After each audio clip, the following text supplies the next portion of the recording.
Life is short, terrifying short. We mostly come to terms with this when we experience the loss of a loved one. I have been to many funerals where the spouse has to read the tribute and they keep asking the deceased why they went too soon. Why they went too soon because of the many things they put away to do later.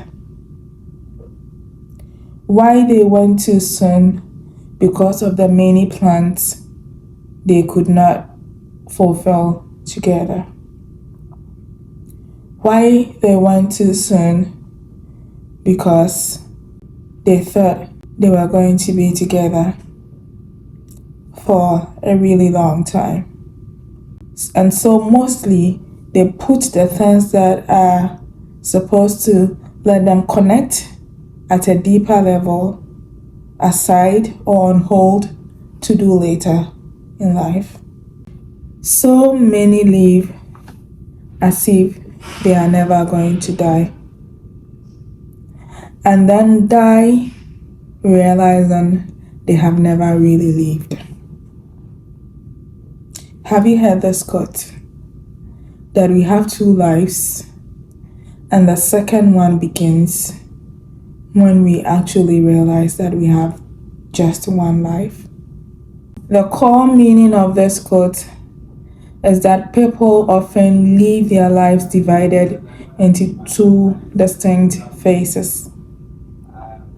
The first one is where we are usually unaware of the finite nature of our existence,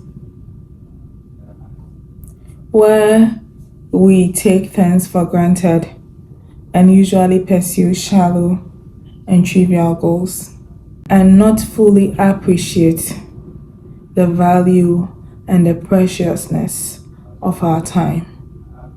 The second life begins when we have a profound realization that we really have one finite lifetime.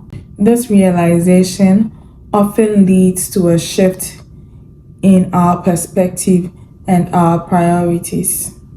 We may start to live more intentionally, focusing on what really matters to us and try to make the most of the limited time we have. As a child, you feel time is limitless.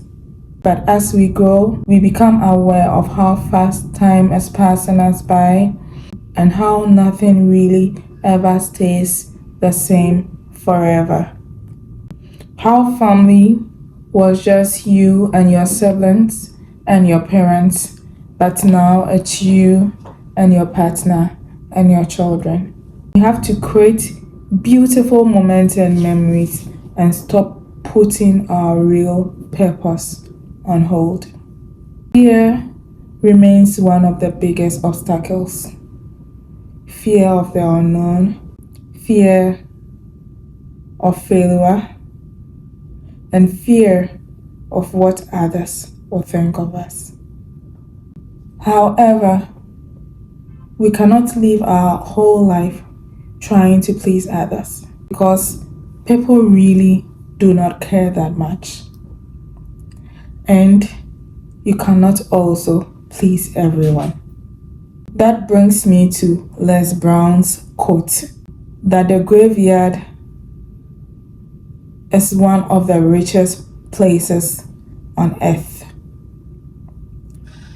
because it is here you will find all the hopes and dreams that were never fulfilled, the books that were never written, the songs that were never sung, the inventions that were never shared, the cures that were never discovered, all because someone was too afraid to take the first step, to keep with the problem, or determined to carry out their dreams. Prioritize time with family and loved ones, knowing very well how our days are numbered. I remember growing up, I had an auntie who never had a child of her own, And my sister and I always talked about how we were going to treat her as our very own mom when we grow up, so that she doesn't feel the emptiness of not having a child, only for her to fall sick and shortly died after that. We were so sad because we didn't know whether she actually ever knew how much we cared about her, because they were our thoughts and we never got to put them into action. Her death caused us so much pain, living with the regret of her not knowing how much we really cared about her. And that brings my mind to Garth Brooks' song, If Tomorrow Never Comes. If tomorrow never comes, will our loved ones know how much we really cared and how much they actually ever meant to us? What are we doing to avoid living with the regret of our loved ones not knowing how they ever really meant to us? What are we doing to avoid the circumstance where there is no second chance to tell how we feel? Life is short. Cherish time with kids. Kids don't stay kids forever. One day they are very small and you are able to hold them in your arm. The next day they are so big that you can't hold them in your arms anymore. Cherish time with kids. Rather than giving kids too much material things, be there with them. Be at their school programs and cheer them up. Teach kids values that are going to be useful to them in the future. When I look back at childhood, I remember what my dad told me some time ago when I saw him painting. And I asked him if I could paint too. And he said, why not? Till date, whenever I have self-doubts or whenever I am faced with a situation and I'm asking myself if I can handle this, I always hear my daddy's voice in my ears asking, why not? And this is how things we tell children stick with them for a really long time. So you would want to be conscious about what you tell your children. Because the same way a good thing sticks with children forever, a bad thing can also ruin that child's life. Whenever my mom comes to mind, what I remember is all the stories she used to tell me whenever I spent time with her in the kitchen, and all the songs she taught us, and how she would always pray for us when we have issues and we talk to her about it. She taught us the importance of prayer, and even how to date she would always welcome you home with an embrace.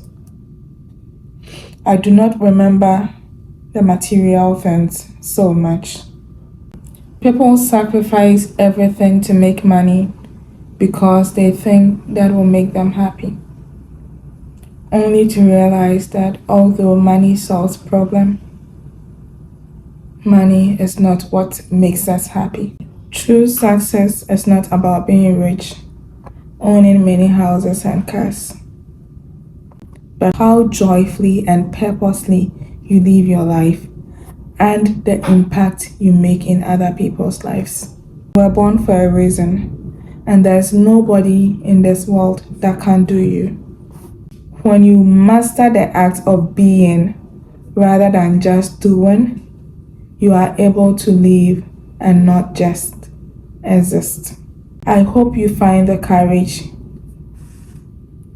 to building a life around what really matters most to you, so that one day when you are very old and look back at life, you would have a sense of fulfillment and not of regret. If you found value in today's video, kindly subscribe, hit the like button, and leave a comment. Maybe it's time to pick up the phone and call that loved one. Life is short. Live it wisely. Bye.